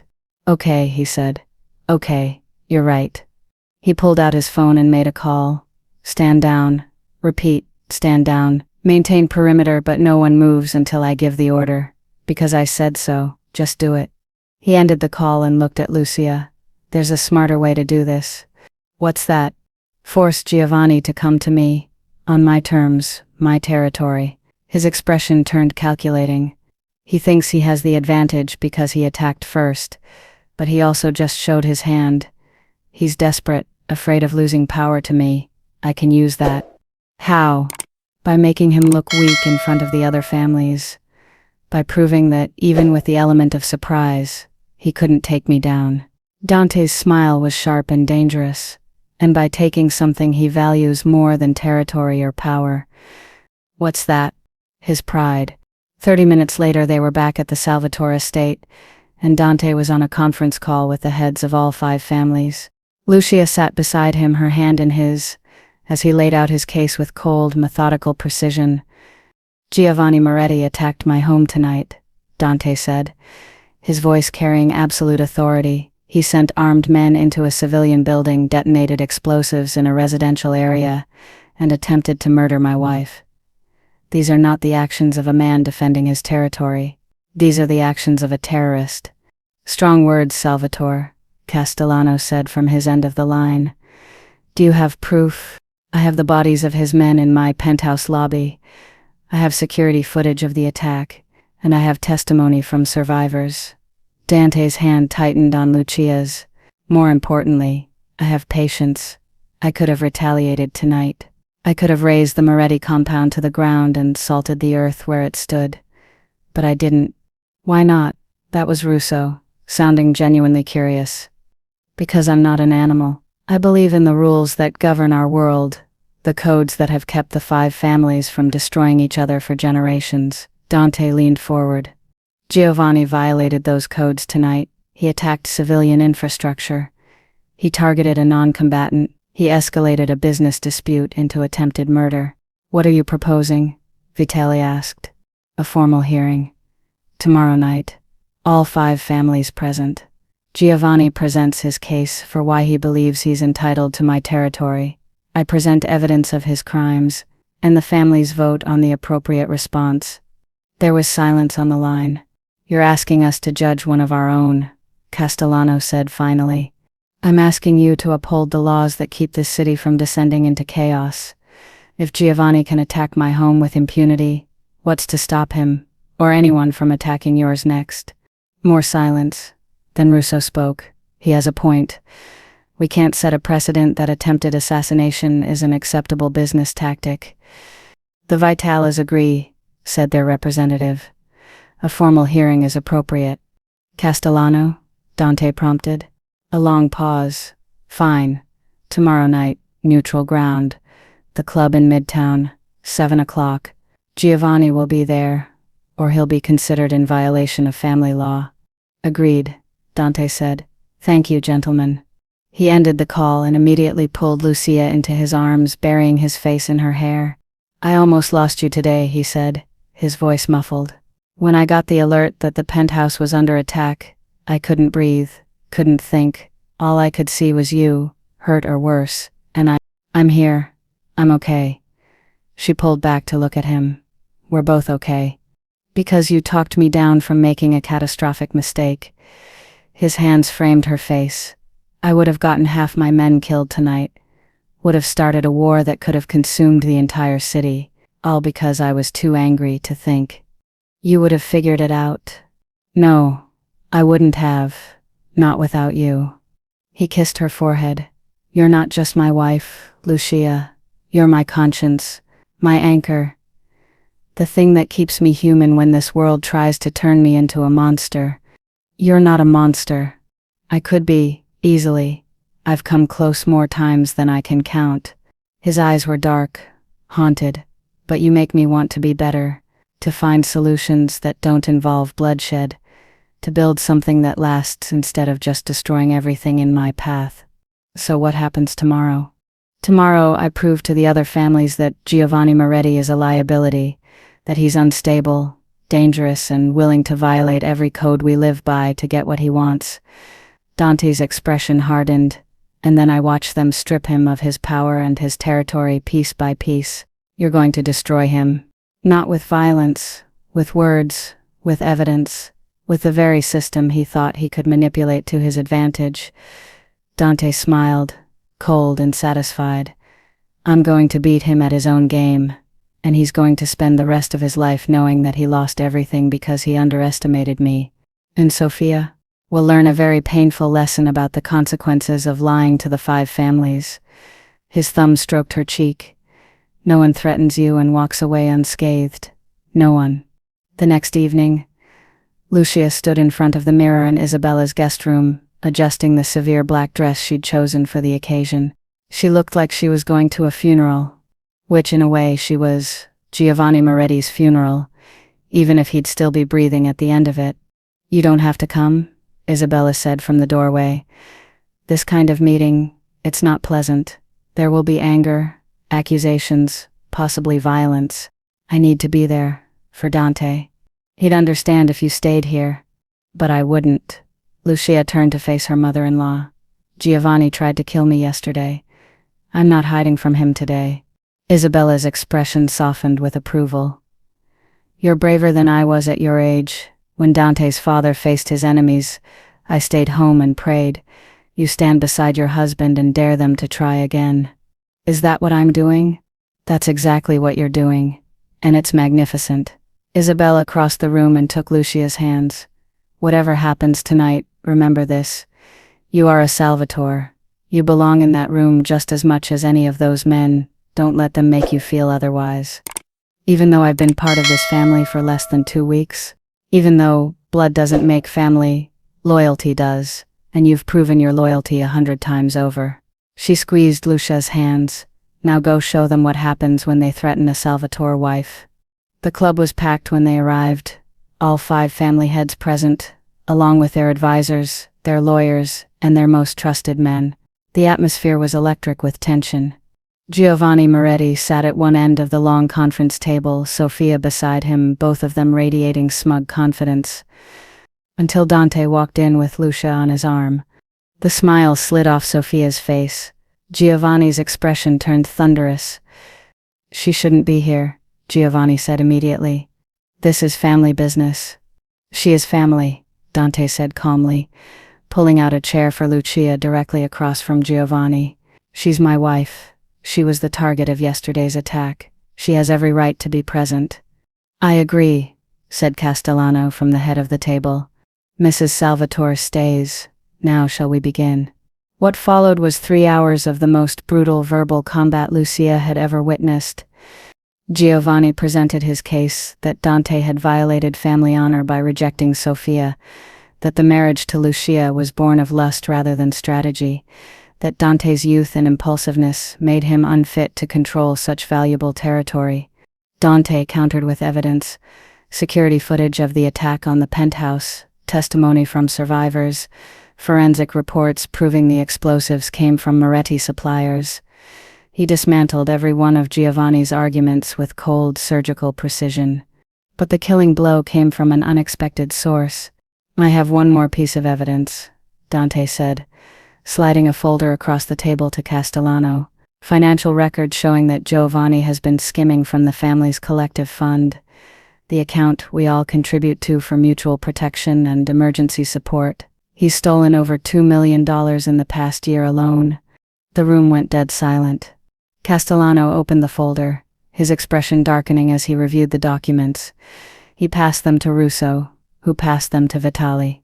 This is damning, Castellano said finally. It's fabricated, Giovanni shouted, standing. Salvatore is lying. These are bank records, Giovanni, certified by our own accountant, the one we all use specifically because he's neutral and trustworthy.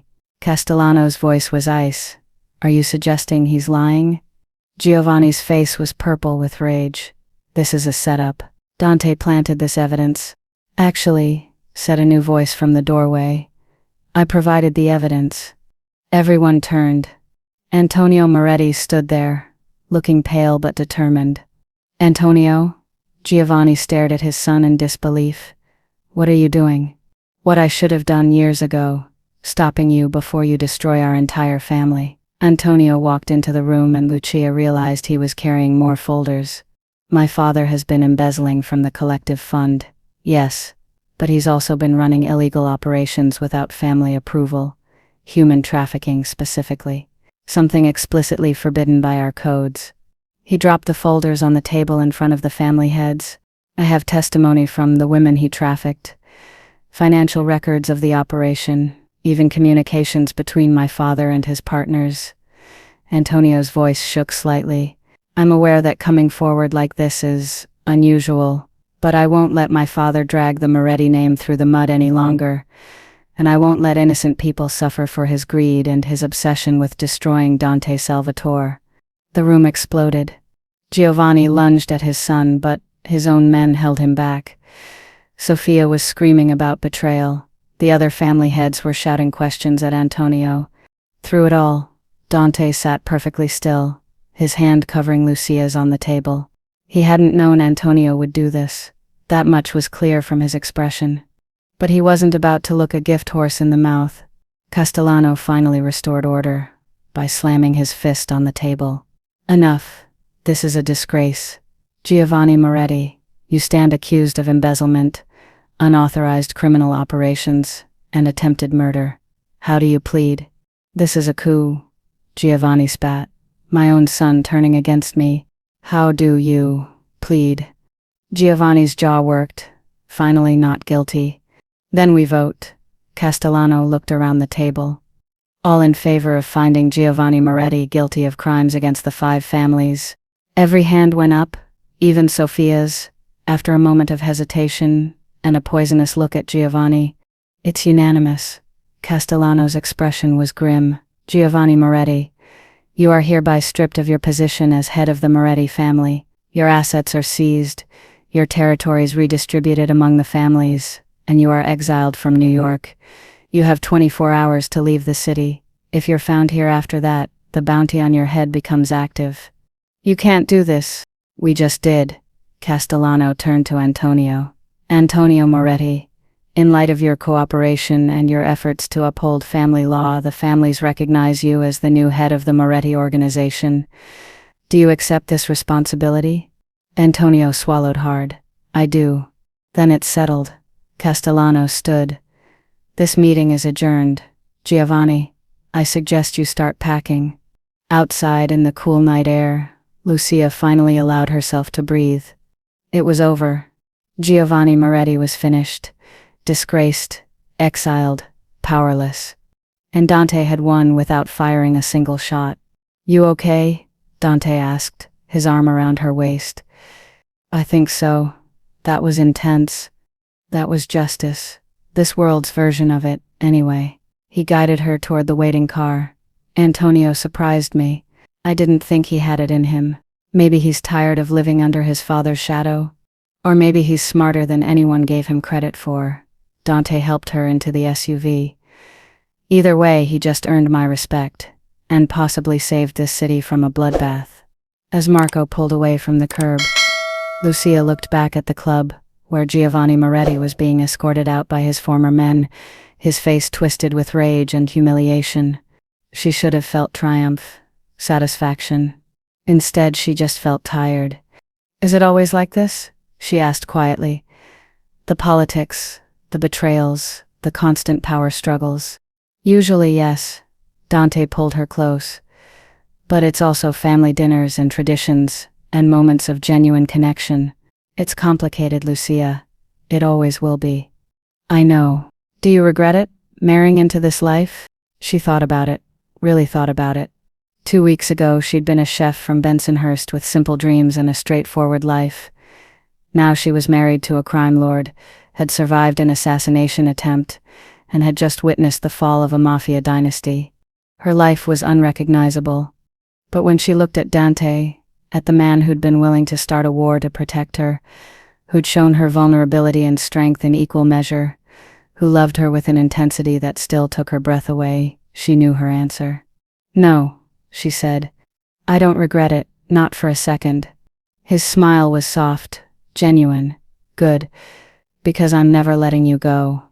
Promise, promise. 3 months later.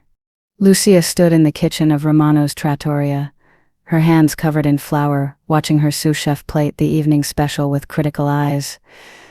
More basil, she said, and the sauce needs another minute to reduce. Yes, chef.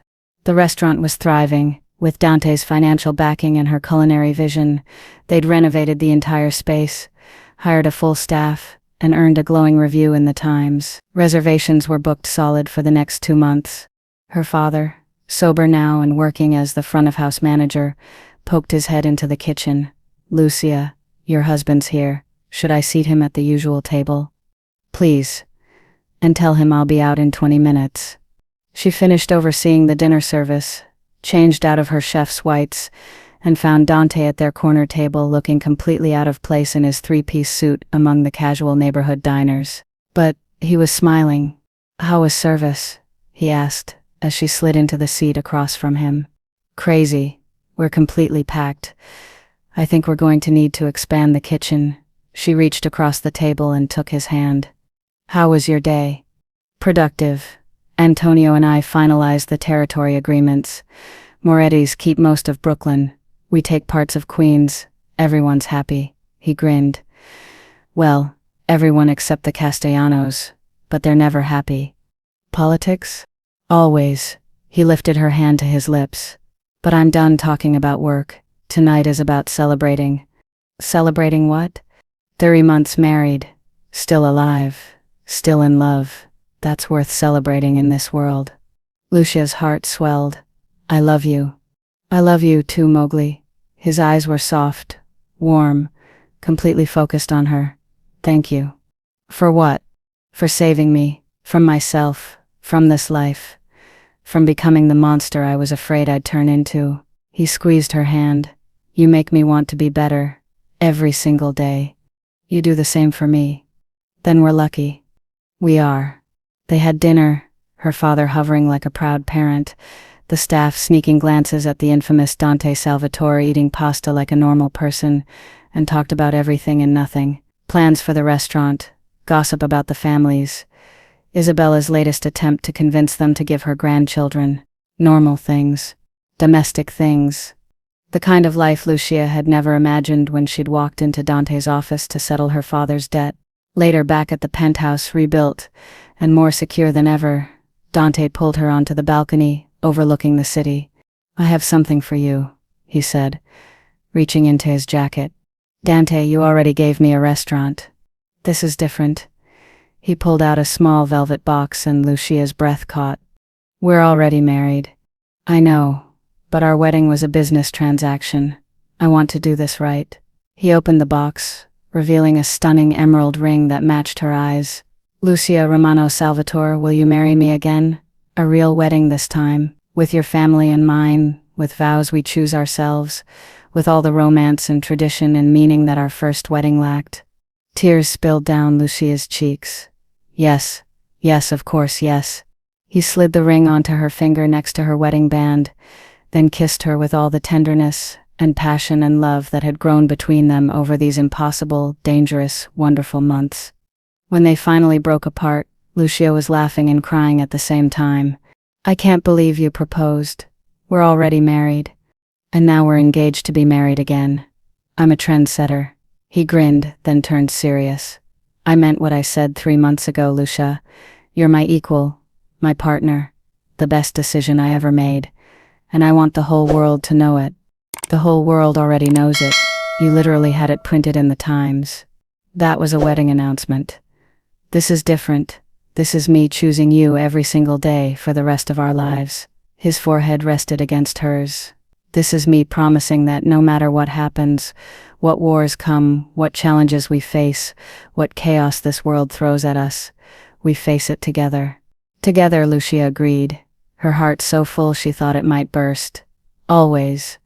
They stood there on the balcony, the city lights sparkling below them, two people from completely different worlds who'd somehow found each other in the chaos. A chef from Bensonhurst and a mafia boss. A marriage born from debt that became something real. Something lasting. Something that looked a lot like love. And as Dante kissed her again, Lucia thought about how strange life was. How you could start out in one place and end up somewhere completely unexpected. How the worst moments could lead to the best outcomes. How love could bloom even in the darkest circumstances. She'd married a monster to save her family. But she'd found a man instead. And that made all the difference. Epilogue. 1 year later. The church was packed. Every major family in New York was represented, along with what felt like half of Bensonhurst. Lucia's extended family filled the left side of the church. Dante's filled the right. And somehow, miraculously, everyone was getting along. Probably because Dante had stationed guards at every entrance with strict instructions to remove anyone who started trouble. "You ready?" Lucia's father asked, offering his arm. She looked down at her dress, custom-made, ivory silk, nothing like the simple dress she'd worn to their first wedding. Her hair was swept up in an elegant updo, the emerald ring on her finger catching the light, and she'd never felt more beautiful. "I'm ready." They walked down the aisle, and every eye turned to watch. But Lucia only saw one person. Dante stood at the altar in a perfectly tailored tuxedo, Nico beside him as best man, and the look on his face when he saw her. Pure love, pure joy, pure certainty. This was right. They were right. Her father kissed her cheek and placed her hand in Dante's, and she felt the rightness of it settle into her bones. "Hi," Dante whispered. "Hi yourself. You look incredible. You're not so bad yourself." The priest cleared his throat. "Shall we begin?" They'd written their own vows this time. Dante went first, his voice steady despite the emotion in his eyes. "Lucia, a year ago, I was a man who believed in nothing but power and control. I'd built walls so high that I'd forgotten what it felt like to be human. And then you walked into my life and shattered every single wall I'd built. You showed me that strength isn't just about power, it's about vulnerability, that love isn't weakness, it's the greatest strength of all. You've made me a better man, a better leader, and a better human being, and I promise to spend the rest of my life being worthy of the gift you've given me. I love you, Mowgli, today, tomorrow, and always." Lucia was already crying, and she hadn't even started her own vows yet. "Dante," she said, her voice thick with tears, "I married you to save my family's restaurant, but somewhere between the contracts and the power plays and the absolutely insane circumstances, I fell in love with you. The real you, not the crime lord everyone fears, but the man who cooks his father's recipes and protects the people he loves with everything he has. You've shown me a world I never knew existed, and yes, it's dangerous and complicated and sometimes terrifying, but it's also full of passion and loyalty and love that runs deeper than I ever imagined. I promise to stand beside you, to challenge you when you need it, to support you always, and to love you with everything I am. You're my partner, my equal, and my home, and I choose you. Every single day, I choose you." There wasn't a dry eye in the church. The priest smiled. "By the power vested in me, I now pronounce you again husband and wife. You may kiss your bride, again."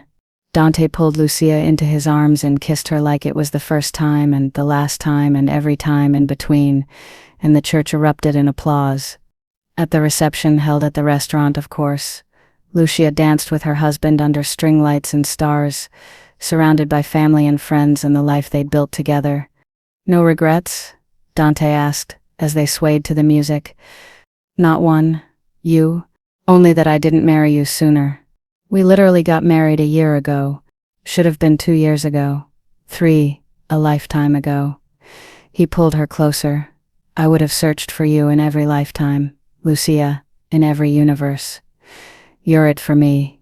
Good, because you're stuck with me now. Best trap I ever walked into."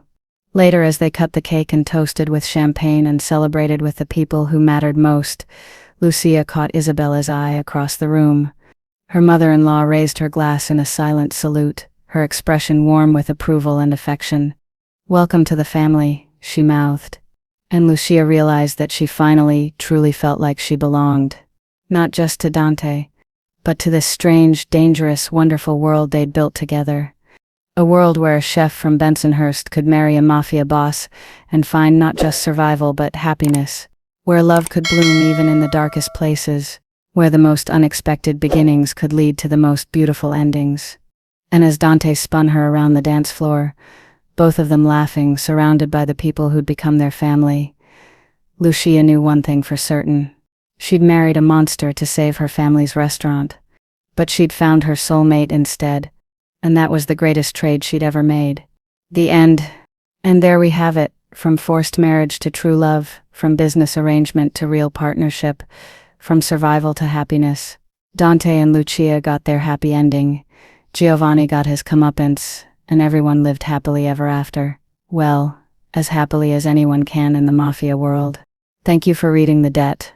I hope you enjoyed this journey from enemies to lovers, from transaction to transformation, and from debt to devotion.